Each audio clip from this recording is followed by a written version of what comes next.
아하. 지혜로운 나그네 나보고 지금 떠나라는 거야? 라고 생각할 수 있을 것 같은데요. 그렇지 않습니다. 여러분 세상에 살다 보면 많은 부류의 사람들이 있죠. 부자도 있고요. 그리고 가난한 사람들도 있습니다. 그리고 배운 사람도 있고 그리고 참 못 배운 사람도 있죠. 그리고 잘난 사람이 있고 못난 사람이 있습니다. 그리고 이름을 떨치는 사람도 있고요. 부끄러워하는 그러한 사람이 있어요. 근데 이 서로의 사람 가운데서 이루어지는 것이 뭐냐면 불평등하다라고 이야기하더라는 것이죠. 가난한 사람들은 부자를 보면서 이 세상 너무나 불공평해라고 이야기를 합니다. 그리고 못 배운 사람들은 배운 사람들의 모습을 보면서 나는 참 돈이 없어서 이렇게 못 배우는구나. 내 부모를 잘못 만나서 이렇게 못 배우며 살아가는구나 라고 하면서 세상을 향해 불평등하다라고 외칩니다.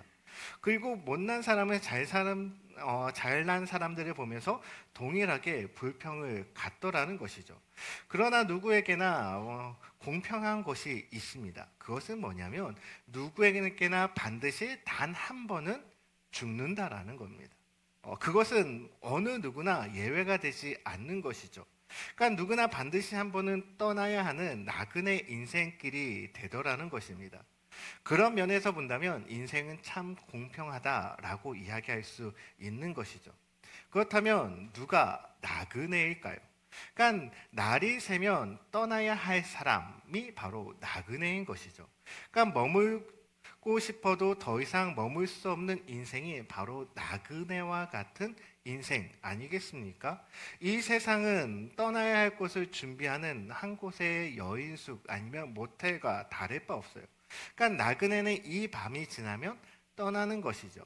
제가 몇 달 전에 건강검진을 받으려고 서울에 갔었습니다. 하루 서울에서 묵었는데 모텔이라고 해서 급하게 장소를 정하고 어플로 해가지고 예약을 하고 갔어요. 근데 한숨이 나오더라고요. 갑자기 한 60년대 참 그 정도 되는 형편없는 건물이었어요. 그래서 벽지도 촌스럽고 시설도 전혀 관리 안 된 참 엉망이었습니다. 이불도 냄새가 났고요. 그리고 더우니까 에어컨을 틀었는데 배수가 제대로 되어 있지 않더라고요. 벽에 타가지고 물이 그냥 철철철철 흘러내리더라고요. 근데 그것을 7만 원을 받고서 제가 숙소를 했으니 얼마나 답답하겠습니까? 예. 근데 전혀 그럼에도 불구하고 내 마음 가운데 크게 그렇게 요동하지는 않았어요. 불편하지 않았어요. 왜요? 내일은 나는 집으로 가니까. 지금 하루만 버티면 되니까 이라는 생각이 들었다라는 거죠. 잠깐 묵고 갈 곳이기 때문에 전혀 개의치 않게 되더라는 것입니다. 여러분의 이 땅에 지금 우리는 살아가고 있습니다. 그리고 저와 여러분들이 만나고 교제할 수 있고요. 그리고 서로의 마음을 이해할 수 있고 때로는 시기하고 미워할 수 있어요. 그 모든 것을 우리는 뭐라고 이야기합니까? 인생이다라고 이야기하죠. 희노애락이 함께 거하는 것, 그것이 바로 인생이라는 것인데 그 인생은 언제나 결말이 있고 끝이 있다라는 거예요. 잘못된 사람들은 그 인생 가운데서 영원히 살아갈 것이다 라고 착각하며 살아갑니다. 하지만 성경은 분명하게 이야기하고 있어요. 우리의 길은 언제나 나그네와 같은 길임을 우리는 명심해야 하는 것이죠. 그러니까 우리의 인생은 잠깐 묵었다 지나가는 것이에요. 그래서 여러분 목숨 걸고 집착할 필요가 있겠습니까? 없겠습니까? 집착할 필요가 없는 거예요. 그러니까 없으면 없는 대로, 있으면 있는 대로 하나님께 감사하며 살아가는 것, 그것이 바로 진정하고 바른 인생이다라고 이야기할 수 있죠. 그렇다면 나그네 인생이라고 할 때 나그네에 세 가지의 유형이 있다라고 이야기합니다. 첫 번째 유형은 바로 자기가 나그네인 것을 모르고 사는 나그네입니다. 그러니까 뭘 모르는 나그네죠. 그러니까 그래서 여전히 내 마음 가운데 무엇이 있냐면 정착하고 싶은 마음이 있는 거예요. 안정해 보려고 애씁니다. 그러나 모든 것들이 다 헛수고인 것이죠. 여러분 결코 안정을 이 땅 가운데서 누릴 수 있길 원한다라는 것은 죄송하지만 착각입니다. 여러분 저보다 많은 연배를 살아가셨잖아요. 70년, 80년의 세월이 지나 보며 되돌아봤을 때 언제나 안정적인 삶 살아가셨습니까? 아니요. 지금 오늘도 여러분 그런 안정 가운데 살아가고 계시냐라는 거예요. 목사님, 저는 괜찮아요. 라고 하지만 우리 마음속 한 구석에는 염려와 근심은 매일매일 달고 살아간다라는 거죠. 지금은 괜찮다라고 이야기하지만 여러분 건강도 괜찮습니까? 그렇지 않잖아요. 여러분 계단 올라오실 때 몇 분 보시면 마음이 아파요. 아이고라는 소리를 달고 사시니까 마음이 아픕니다. 그만큼 우리 마음 가운데는 은혜이다라고 이야기하지만 언제나 걱정과 근심은 같이 함께 살아가고 있는 거예요. 그렇기 때문에 모든 것을 우리가 이 땅 가운데서 안전을 누린다라는 것은 허황된 꿈이다라고 이야기할 수 있는 것이죠. 그러면서 이 세상의 전부인 것처럼 알뜰하게 처절하게 살아가는 사람들을 보면 우리 마음께는 그런 마음이 듭니다. 애쓴다라는 마음이 들죠. 그러니까 그렇게 해서 이룰 것이 뭐가 있겠습니까? 그러니까 그렇게 수많은 돈을 번다 한들 그것을 가지고 천국 가는 것 아니지 않습니까? 우리 인생은 나그네인데 그냥 떠나가야 하는 그러한 인생인데 그렇게 많은 것을 가져야 본다면 아무 소용 없다라는 거예요. 제가 전에 신방을 갔을 때 우리 안수 집사 전에 교회 있을 때 안수 집사님이 참 부자였습니다. 예, 교회 안에서도 많은 부자였죠. 그리고 그래서 돈이 많으셨어요. 근데 어느 이제 몸이 편찮으셔가지고 결국에는 소천하시게 됐죠. 하늘나라에 가셨는데 돈이 많으니까 그 마음껏 그 많은 돈을 다 어떻게 보면 못 가져가잖아요. 근데 그 마음 가운데 자녀들이 편안했을까요? 재산을 물려줬으니까 편했을까요? 그렇지 않아요. 그 재산 때문에 소송을 걸더라고요. 가족과 가족과의 불화가 생겼다라는 거예요. 그러니까 소천 후에 그 마음 가운데 결국 남는 것은 뭐냐면 상속 때문에 가족 간의 시기와 질투가 이루어졌다라는 것이죠. 그러니까 우리가 마지막에 하는 나라에 갔을 때 여러분 물려줘야 될 것은 돈이 아닙니다. 재산이 아니에요. 내가 갖고 있는 것, 나에게 줄 수 있는 것 단 한 가지가 있다면 그것은 바로 예수 그리스도가 되어야 됩니다. 그 믿음으로 우리는 살아가야 되죠. 그러니까 이 모든 사람들은 근데 우리 안수 집사님의 그 이야기처럼 언제나 그렇게 행동한다라는 거예요. 나에게 돈이 있으면 만족감을 주고 이 땅 가운데서 영원히 살아갈 것만 같은 그러한 삶을 살아가게 되더라는 것이죠. 즉 자기가 나그네인 것을 모르고 바로 살아가는 그러한 나그네입니다. 두 번째 유형이 있는데 그것은 나그네인 줄 알고 이것에만 너무나 집착하다 보니까 정작 의식이나 안정의식이 아예 버리고 사는 사람인 것이죠. 즉 내일 죽을 테니 그냥 먹자라는 인생이에요. 마시자 마시자 마시자 막 술 마시는 사람은 그렇게 이야기하잖아요. 그것처럼 오늘 그냥 즐기자라는 거죠. 그냥 놀자라는 거예요. 늙으면 못 노니까 지금 허랑방탕하게 지내야 된다라고 이야기한다라는 거죠. 바로 그러한 사람들을 현세주의자들이라고 이야기를 합니다. 그러니까 다 포기하고 되는 대로 그냥 살아보겠다라는 것이에요. 그냥 하루하루 흘러가는 대로 살아가는 그러한 사람들인 거죠. 그런 사람들에겐 뭐가 없습니까? 꿈이 없어요. 그리고 미래도 없고요. 그리고 내일에 대한 계획이 없습니다. 그냥 구름 따라 떠돌아다니는 그러한 나그네 인생이라고 할까요? 바로 그러한 인생을 이야기하고 있는 거죠. 그리고 마지막 세 번째 유형은 나그네는 나그네인데 정착지가 있는 나그네라는 거예요. 바로 그리스도인은 어떠한 나그네입니까? 세 번째 유형에 있는 나그네예요. 나그네는 나그네인데 어디가 있다고요? 정착지가 있다고요. 최종 목적지가 있다라는 것이에요. 갈 곳을 아는 나그네인 것이죠. 그러니까 우리는 그런 사람들을 나그네라고 하지 않습니다. 전문 용어로 뭐라고 하지 아십니까? 순례자다라고 이야기를 합니다. 우리 인생은 나그네에서 순례자로 의미를 개념으로 바꿔야 합니다. 그러니까 나그네가 아니라 순례자인 것이죠. 그러니까 돌아갈 고향이 있고 돌아갈 수 있는 곳이 있는 순례자를 이야기하고 있는 것이에요. 그러니까 가야 할 곳이 없는 사람은 뭐라고 이야기합니까? 방랑자다라고 이야기를 합니다. 그러니까 떠돌이 인생이죠. 우리는 방랑자가 아닌 바로 순례자가 되어야 하는 것입니다. 우리의 목적지 그 어디를 향하여도 지금 가고 있는 것이에요. 그러니까 가는 과정이 여기 나그네라고 하는 코스를 우리는 그냥 따를 뿐이죠. 그런 거로 한 시간 한 시간 사는 것이 하나하나 모든 것이 뭐예요? 우리에게는 소중해야 돼요. 그리고 그 말씀대로 살아가며 나아가는 것이 바로 우리들이 해야 될 목적과 방향이다라고 이야기할 수 있는 것이죠. 즉 순례자라고 하는 것을 여러분 마음에 새기며 나아가기를 바랍니다. 그렇다면 지혜로운 나그네로 우리가 살아가기 위해서는 과연 어떻게 살아가야 하겠습니까? 우리 첫 번째로 한번 같이 한번 읽어볼까요? 시작.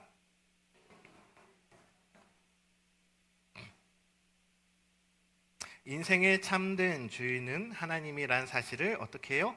믿어야 한다라는 거예요. 의심하지 말아야 됩니다. 중요한 건 뭐예요? 믿어야 한다라는 거죠. 그러니까 옛날 여러분 가수 하숙생이라는 노래 아십니까? 인생은 나그네길. 저는 여기까지밖에 몰라요. 네, 저도 한번 찾아봤습니다. 그러니까 가수 최희준 씨가 불렀었던 노래인데요. 그 가사의 1절이 이렇게 되더라고요. 그러니까 제가 나그네라는 이 부분을 설교를 준비하면서 이 부분을 찾아봤는데요. 가사가 이렇게 됩니다. 인생은 나그네 길 어디서 왔다가 어디로 가는가. 구름이 흘러가듯 떠돌다가 가는 길에 정일랑 두지 말자. 미련일랑 두지 말라. 인생은 나그네 길 구름이 흘러가듯 정처 없이 흘러서 간다. 라는 가사죠. 은혜가 되십니까?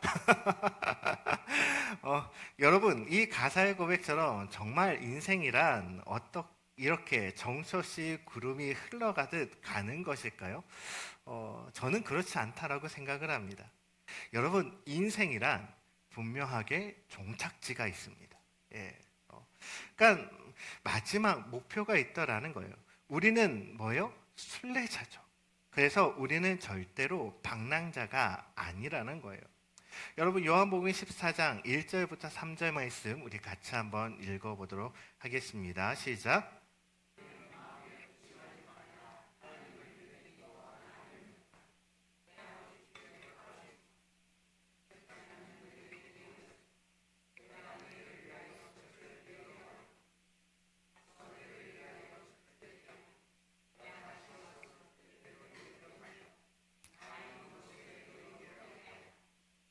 자, 오늘 말씀, 이 요한복음 말씀을 보면 하나님께서 우리를 위해서 예비한 집이 많아요. 근데 그 집주인은 누굽니까? 우리가 아니라 하나님이시라는 거예요. 하나님이 우리를 위해서 지으셨다라는 거예요. 즉, 우리의 주인은 누구예요? 하나님이 되어주시는 거죠. 하나님을 온전하게 부르짖고 믿는 자에게는 바로 지혜로운 나그네가 될 수 있는 부분입니다. 그러니까 우리의 인생은 여러분 우리의 것이다라고 착각하시면 안 됩니다. 우리 인생의 주인은 따로 있어요. 그분은 바로 하나님이시라는 거죠. 그러니까 그래서 우리 인생을 지혜롭게 사는 방법은 주인을 바로 알아야 돼요. 내 주인이 돈과 부귀 영화가 아니라 나의 주인은 오직 하나님 한 분이심을 고백하며 나아가야 되죠. 그리고 단순히 그 고백으로 끝나는 것이 아니라 우리가 그 주인을 어떻게 해요? 불러야 되는 거예요. 하나님, 나의 아버지라고 불러야 된다는 거죠. 참된 주인의 이름을 부를 때 여러분 우리의 인생은 축복의 인생으로 바뀌게 되어 있습니다. 비록 내가 갖고 있는 재산이 없다 할지라도 우리의 인생은 바뀌게 되어 있는 거예요. 모든 사람은 동일하게 죽음을 향해 따라가잖아요.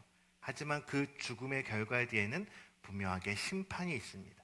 하지만 믿는 자에게는 저 영원한 하나님의 나라에 거할 것이고 믿지 않는 자들, 돈과 권력과 명예를 자신의 주인이냐 착각하며 살아갔었던 사람들에게는 멸망의 길밖에 없다라는 거예요. 그렇기 때문에 우리는 과연 무엇을 믿고 나아가야 하겠습니까? 하나님을 믿으며 나의 주인으로 여기며 나아가야 하는 것이에요. 하나님의 이름을 여러분 부르시기를 바랍니다. 하나님의 이름을 제대로 불러야 바로 축복의 인생으로 살아갈 수 있는 것이죠. 두 번째로는 바로 허탄한 자랑을 하지 말아야 한다라는 거예요. 두 번째, 우리 야고보서 4장 16절 말씀 한번 보겠습니다. 야고보서 4장 16절 말씀 없나요? 제가 읽어드릴게요. 이제라도 너희가 허탄한 자랑을 하니 그러한 자랑은 다 악한 것이라 라고 기록하고 있습니다. 그러니까 오늘 말씀의 나그네의 그 자랑을 지금 비판하고 있는 거예요. 그러니까 허탄한 자랑은 뭐다? 악한 것이다 라고 성경은 기록하고 있는 것이죠. 그러니까 사람이 자랑하는데 가만히 보면 어떤 것을 자랑합니까? 과거를 자랑해요. 예. 그러니까 옛날에 왕년에 이렇고 저렇고 하면서 옛적의 모습들을 자랑하죠. 근데 그 자랑하는 사람들의 이야기를 듣죠. 처음에는 그냥 예의상 계속 들어줘요. 계속 듣다 보니까 우리 마음 가운데 이런 생각이 들죠. 막 자랑하면 마지막에 드는 생각은 뭐예요? 그래서 어쩌라고 라는 거예요. 그러니까 지금 나와 전혀 상관없고 지금 너와 그런 사람 아니잖아. 근데 그거 나보고 이야기해서 어쩌라고 그런 생각이 든다라는 거예요. 여러분 기억하십시오. 그러니까 과거 이야기가 많으면 많을수록 현재와 미래가 없다라는 이야기입니다. 내가 현재와 미래를 살아가야 되는데 그것보다 아직 나의 삶은 어디에 얽매여 있어요? 과거에 얽매여 있는 것이죠. 낚시하는 사람들을 잘 보면 이렇게 이야기합니다. 낚시를 하고 돌아와서 뭐라고 이야기합니까? 아이고 미끼 진짜 큰 거 잘 잡았는데 그냥 미끼 뜯어보고 도망갔어 라고 이야기를 해요. 예. 그러니까 이것도 과거 이야기죠. 그냥 놓친 거는 놓친 겁니다. 작은 물고기든 큰 물고기든 동일하게 뭐요? 놓친 거예요. 하지만 그것을 어떻게 해요? 집착한다라는 거죠. 그러니까 옛날 일이 다 자신에게는 굉장한 일로 포장되어 있다라는 것이에요. 그러니까 여러분 그렇다면 과거는 그렇다 치면 현재는 어떻습니까? 그러니까 현재의 자랑은 그럼 대단한 것일까요? 그렇지 않습니다. 아무리 고운 얼굴을 했다 해도 시간이 지나면 언제나 얼굴에 다 쭈글쭈글하게 될 수밖에 없는 거죠. 지금 이영애나 김태희라고 해도 80세, 90세 된다라고 해서 그 피부가 탱탱한 건 전혀 아니지 않습니까? 그러니까 모든 사람들이 다 똑같게 되는 거예요. 그러니까 지금 아무리 머리 좋다라고 해도 시간이 지나면 머리가 잘 돌아가지 않잖아요. 그것은 어떻게 보면 인간의 순리다라고 이야기할 수 있죠. 여자들이 특히 남자보다 기억력이 참 좋다라고 이야기를 합니다. 그래서 남자들은 자신이 한 일을 자주 까먹는데 여자들은 이상하게 그것을 용케 기억하는 모습들을 자주 보게 되죠. 그런데 여자가 이제 아이를 하나, 둘, 셋 낳다 보면 기억력이 점차 감퇴하는 모습을 볼 수가 있습니다. 여러분 무엇인가는 자랑할 필요가 전혀 없는 거예요. 사람이라는 것은 언제나 시간이 지나면 동일하게 됩니다. 똑같이 기억력이 감퇴하고요. 그리고 우리의 피부가 뭐 10대, 20대의 피부가 될 수 없는 것이죠. 여러분 친구들, 동창들 가끔 아주 만날 적 있지 않습니까? 그러고서 한 초등학교, 중학교 때 동창들을 이제 60대, 70대 때 만나게 되면 그 어렸을 때의 모습, 아이고야, 너 왜 이렇게 변했니? 라고 이야기하잖아요. 그 말은 무슨 말입니까? 내 생각은 지금 어렸을 때의 모습을 담고 있는데 지금 현재 너의 모습을 보니까 참 이제 늙었구나 라는 것을 경험하게 되는 거죠. 단순히 그 사람만 그럴까요? 아니요. 거기 동창에 모여 있는 모든 사람들이 아마 그러한 마음 아닐까라는 생각이 들어요. 그것처럼 우리에게 있을 수 있는 것은 아무런 자랑이 없다라는 것입니다. 그런가 하면 그러면 과거와 현재가 자랑거리가 아니라면 미래는 자랑거리가 될까요? 동일하게 그렇지 않습니다. 오늘 말씀 13절 말씀을 보면 이렇게 이야기하죠. 들으라 너희 중에 말하기를 오늘이나 내일이나 우리가 어떤 도시에 가서 거기서 1년을 머무며 장사하여 이익을 보리라 하는 자들아 라고 이야기하고 있어요. 1년 후에 여러분 보장이 됩니까? 1년 내가 열심히 일하며 얼마만큼 벌 거야 라는 것이 보장이 되냐라는 거예요. 그것이 우리들의 자랑이 될 수 없는 것입니다. 어떤 사람들 워닝 버핏이라는 유명한 그 증권사에서 대부라고 이야기하죠. 그런 사람과 식사를 하는 게 함께 하려면 몇 억을 줘야 된다라고 이야기하지 않습니까? 그러니까 증권회사에서 펀드회사에서 얼마나 장밋빛 미래를 예측합니까? 근데 그곳에 투자하는 순간 어떻게 돼요? 결국에는 망하게 되는 거예요. 물론 그것을 통해서 이득 보는 사람들이 있는 반면에 어떻게 보면 그것으로 피해를 보는 사람들이 더욱더 많은 것이죠. 여러분, 우리의 미래는 자랑거리가 될 수 없는 것입니다. 즉, 우리의 과거와 그리고 우리의 현재와 우리의 미래는 자랑거리가 될 수 없는 것이죠. 왜 그래요? 그것들은 모두 바로 허탄한 자랑뿐인 거죠. 우리의 진정한 자랑은 그렇다면 무엇이 되어야 되겠습니까? 내 안에 계신 예수 그리스도가 되어야 되는 거예요. 그분만으로 우리는 기뻐해야 되고 내가 비록 없지만 그래도 내가 행복하고 감사할 수 있는 것은 주님이 나와 함께 하시기 때문이죠. 그것이 바로 여러분들의 자랑이 되기를 바랍니다. 지혜로운 나르그네가 살아가기 위해서는 모든 것이 지나감을 알기 때문에 아무것도 자랑하지 않는 거죠. 우리는 나그네이며 우리는 순례자입니다. 그렇다면 우리는 지혜로운 나그네로 살아가기 위해서는 여러분 두 가지를 기억하시기를 바랍니다. 바로 우리의 인생의 주인은 하나님인 걸 믿고 그리고 그 하나님을 부르짖으며 살아가는 거예요. 그리고 여러분 자랑하지 마십시오. 오직 하나님만 자랑하고 감사하며 살아가는 저와 여러분이 되기를 주의 이름으로 축원드립니다.